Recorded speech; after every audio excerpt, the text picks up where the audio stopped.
You can live in the strongest city on earth. You can have the strongest army. You can know the names of every king from Egypt to Babylon, write to them in a shared language, marry into their families, and trade with their ports.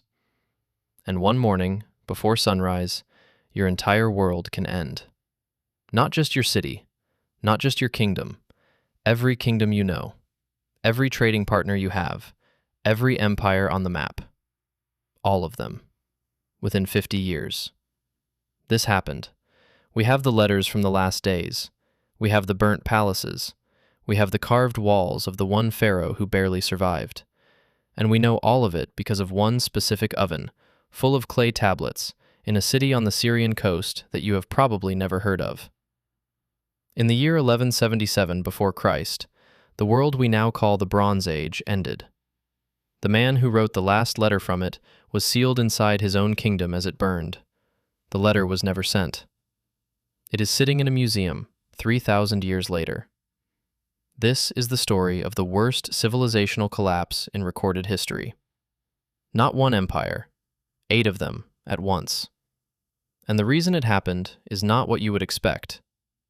To understand the collapse, you first have to understand how connected the Bronze Age world actually was. In the year 1250 BC, a Hittite prince could write a letter in Akkadian, the lingua franca of the eastern Mediterranean, send it from his palace in central Anatolia, and have it delivered to the Egyptian pharaoh in Memphis within a few weeks. The two kings called each other brother in official correspondence. They had treaties. They sent each other doctors when they were sick. A wine jar made in Mycenaean Greece could end up on a noble's table in Egypt. The tin used to make Egyptian bronze came from mines in Afghanistan, 3,000 miles east. The copper came from Cyprus, 200 miles north. The bronze itself was alloyed in workshops in modern-day Lebanon, then shipped across the entire eastern Mediterranean to be turned into swords, plows, helmets, drinking cups, and statues of gods. 8 major civilizations were interlocked: the Hittites in Anatolia, the Egyptians in the Nile Valley, the Mycenaean Greeks, the Cypriots, the Babylonians, the Assyrians, and the wealthy Levantine port cities like Ugarit, Byblos, and Tyre. Goods flowed, letters flowed, royal daughters flowed. The system was sophisticated, peaceful for its age, and astonishingly modern in feel. People in 1200 BC did not think of themselves as ancient. They thought of themselves as the most civilized humans who had ever lived. The pyramids were already 1,300 years old to them. Babylon was already legendary. They had history, archives, schools, libraries, just like you do. The first sign that something was wrong came not from a battle, but from the trees. Modern climate scientists have pulled tree ring data and pollen samples from sediment cores all around the Mediterranean. Around 1250 BC, the climate started shifting. Summers became drier. Winters became harsher. Harvests began to decline, slowly at first, then more sharply. Famines spread. Egyptian records of the period mention grain shortages with rising frequency.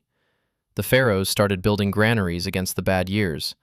The Hittite king Hattusili III wrote desperate letters to his Egyptian counterpart, begging for grain shipments. We have those letters. They survive in the archives at Hattusa, the Hittite capital. Hungry people moved. By 1230 BC, the first major wave of raids hit the Egyptian coast.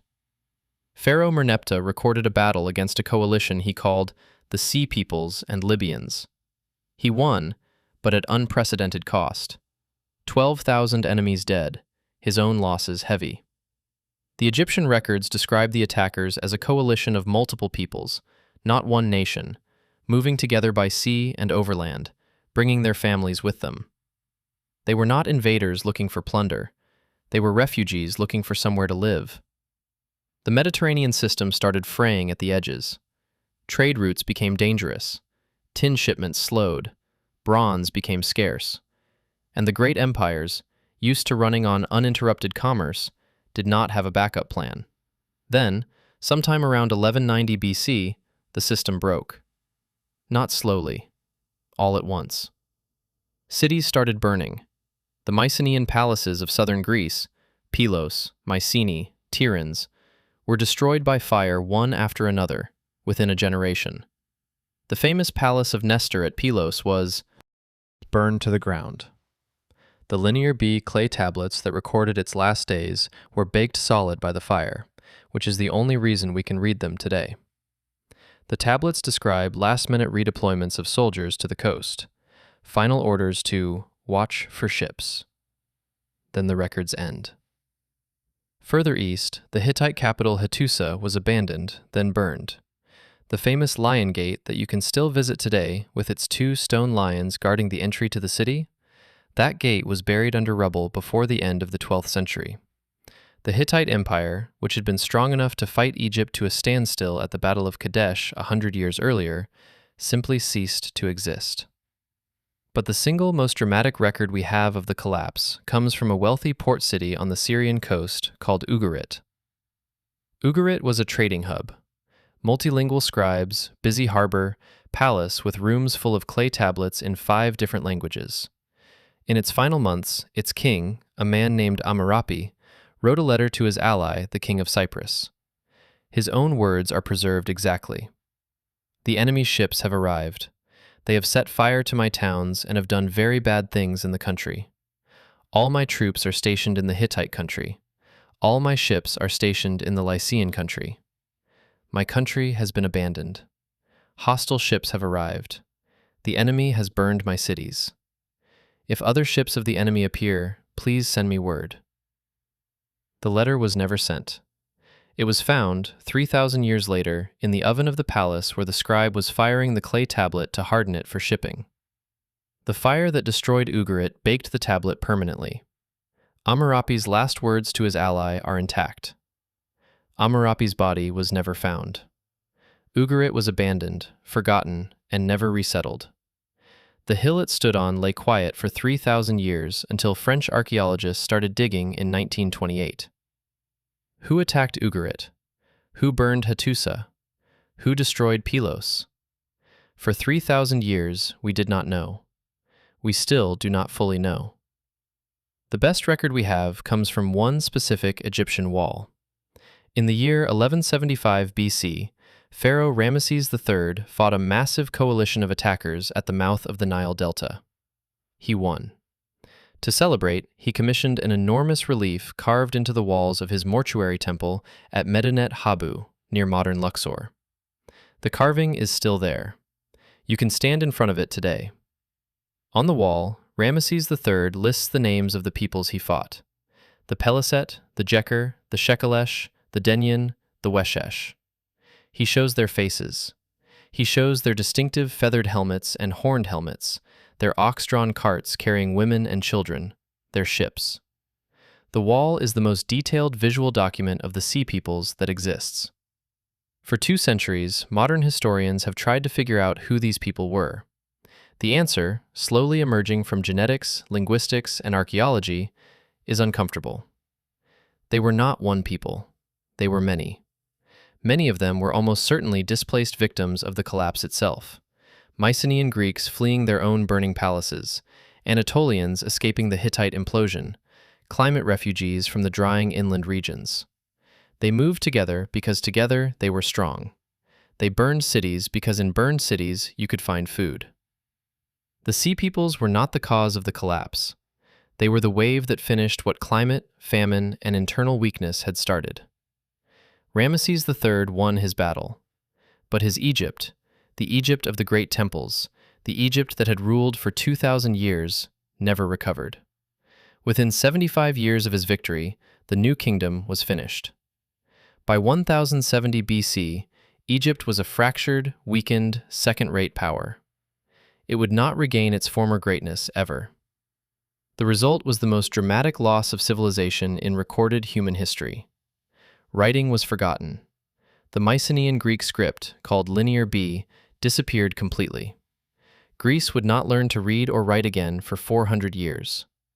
When literacy finally returned, it would come in a different script, the Phoenician-derived alphabet, used by people who had no memory of the kings their grandfathers had served.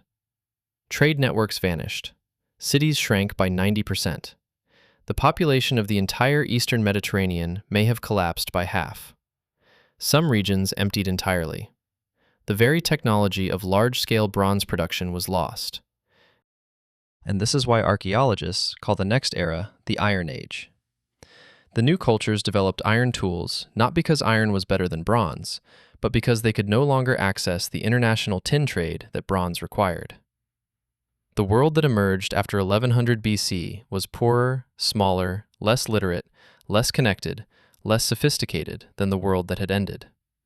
It would take Europe more than 1,000 years to rebuild what was lost.